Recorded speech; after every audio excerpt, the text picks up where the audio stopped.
Okay guys, let's jump right in. What I'm going to do is show you real quick how I oil the machine at the beginning of every day.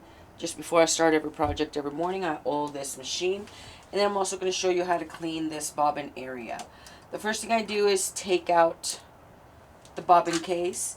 On the back of my machine, and probably yours too, there is a knob. There is a small fork right in here. Oh, and right inside this machine and the 6 needle Babylock I had before, there's a little sticker that even tells you where that little fork needs to be right inside. So I get this little fork over here on the left, and what that does, it exposes an inner bar. And then what I do is I take the little bottle of oil that came with my machine. This isn't the one that came with it, but I picked this bottle up at my Babylock dealer. I don't know, it's like maybe $3 or $4. And you go in here, and on that little exposed, the inner little thing, you just dab a drop of oil, and that's it. You're done as far as oiling your machine. I do it every day before I start a project. Now on to the cleaning part of it. I use a pipe cleaner.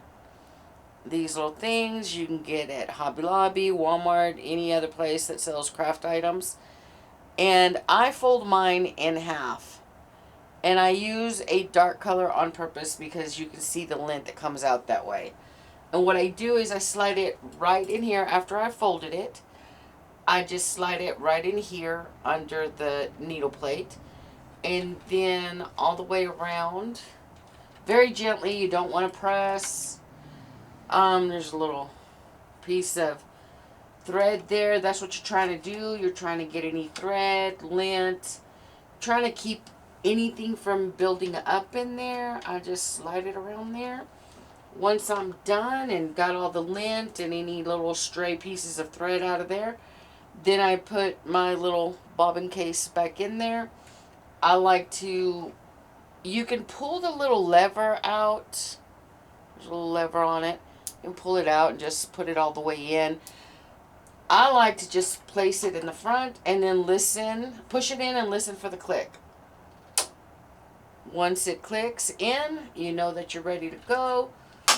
Close it up and you are ready to start embroidering and stitching for the day.